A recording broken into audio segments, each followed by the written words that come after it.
Malaki yung restaurant nila. Ay hindi, umikot lang pala tayo. Is this the park? They went around. I think that's the parking. So you park. Etong ano, yung itong black restaurant, yung Gorgorios. Okay. Pa-park na. Taas yung parking. Other side. Sige, sige. The parking.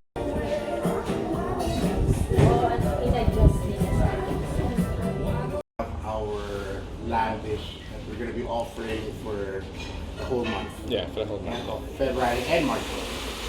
So, I will start off with our kinilaw.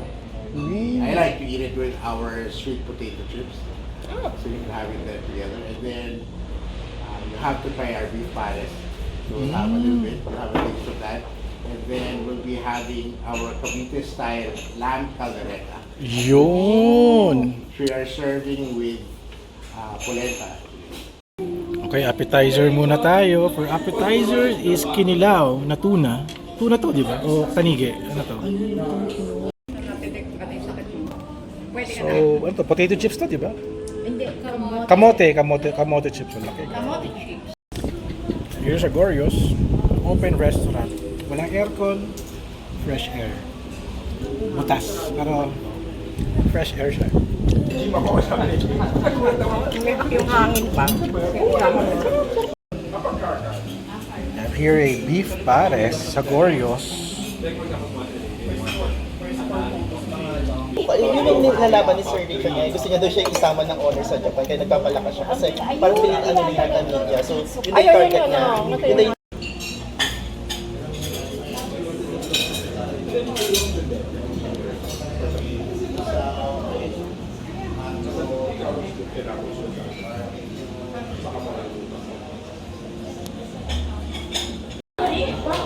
Here's the very popular na lamb caldereta with polenta. Here's a Gorgorios. Check it out, yo guys. Sobrang sarap. Tignan pa lang to. Ito na. So, masarap to makasamang rice. Lamb caldereta from Aussie Lamb. Alright. Specialty nila dito, their caldereta may kasamang peanut. Ayan. Smells like caldereta. Smells like Teen Spirit caldereta. Tikman natin with now the rice. Ito, binababal pa natin yan sa ano, suka. pag pinagsama mo to sa kayong kaldereta. Oo, alam mo yun. Sarap na mga pagkain. Sarap. Mamayang Super good. Kalaban pa tayo. Isa pa. Yun.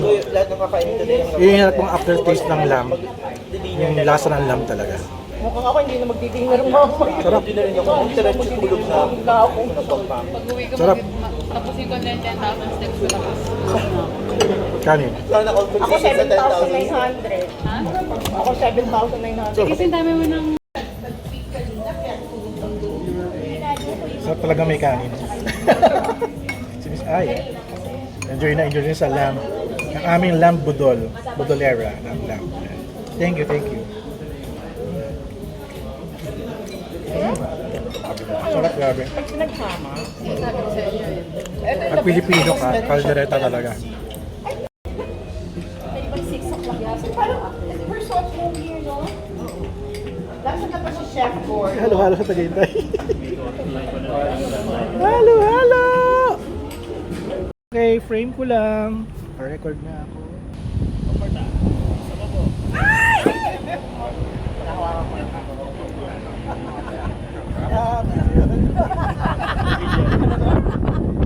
Food is also the experience and we really enjoyed it. Thank you. Parang bestseller talaga yung ano, yung lamb caldereta. Thank you. Diba? Talagang ano, patok It's good. siya. I will tell to the chef. Thank you po. Thank you. Thank you. As you mentioned nga, diba, it's sometimes the simplest thing. Yeah. It's like,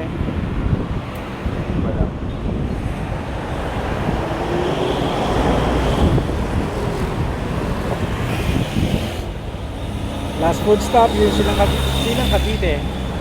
Iya Bells, Pancit, Malabon, at Pichi Pichi. Ano kaya ang love na specialty nila dito? Check natin. Nakalumang gamit. May plancha, naabutan ko yan, yung mga ganyan. Wow! Very homey ang kanilang restaurant.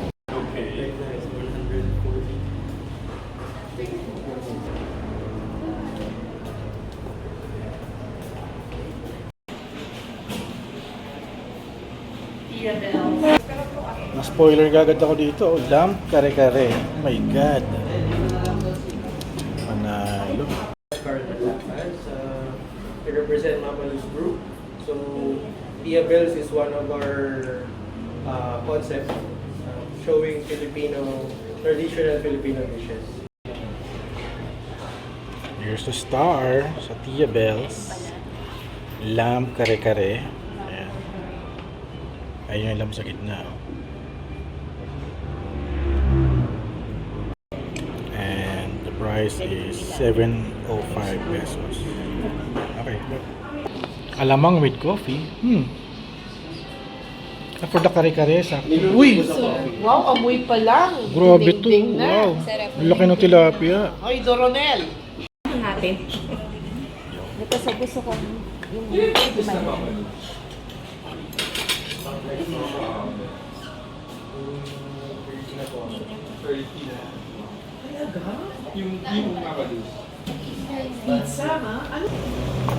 Okay. Medyo makarna siya, makarna. Ayun. Try natin na walang bagoong.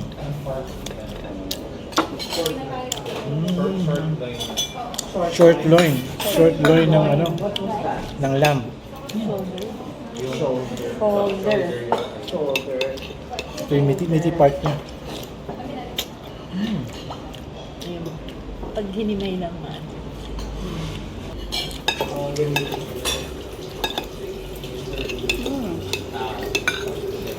Kailangan hilang ka. Try with yung bagoong.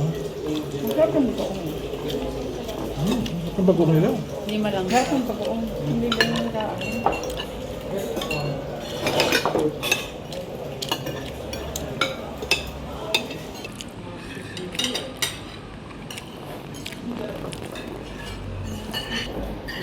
Mamiti siya, but you can taste the lamb after a few bites. Hindi instant ka na slow down. Parang kung ano yung huling feeling kagat mo, doon lalabas eh. Ang weird lang. Ito na. Pichi-pichi and pasit. Palabok. Ito, squid. Yes po. Oh, nice. Okay. Hindi ako yun ah. Nice. Yun, no?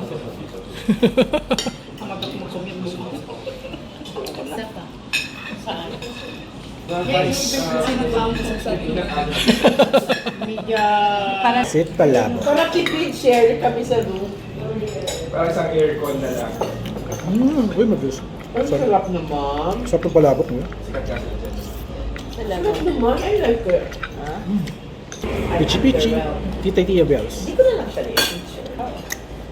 Basta may pichi-pichi.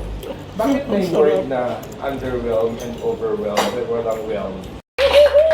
Tapos namin na food crawl. And I'm happy that everyone's still standing.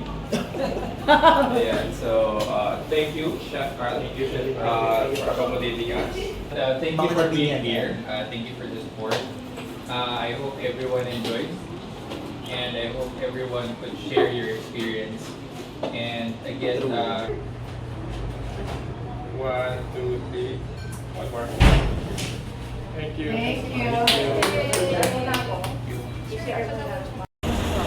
Alright, so that's the end of our lamb food crawl, food tour with Aussie Beef and Lamb Philippines. So napakaganda ng ating experience, tasting different kinds of lamb with our recipe. At kung i-grade ko yung aking rating, no, siguro number 1 is the lamb caldereta, and number 2 it's the yung tandoori lamb dun sa sa butchers. Number 1 sa Goryo's. Number 3 yung lamb chops ng ng Tazas ng Taal Vista. At last one ko is itong lamb kare-kare ni Tia Bell. So napakaganda experience natin. We tried a lot of lamb at iba-ibang lasa, ibang lasa. Based on the recipe, you still taste yung quality ng lamb ni Aussie Beef and Lamb Philippines. So available na daw to sa grocery. Just look for the Australian beef or lamb, or just look for the brand na Aussie Beef and Lamb Philippines. So usually pag nakalagay na Australian, sa kanila galing yun. Okay, sa highway tayo na silang. And we're going. So thank you guys for watching. Don't forget to subscribe, like, and comment. I'll see you guys in the next video vlog and food adventure. Alright, kita-kits. Kusog.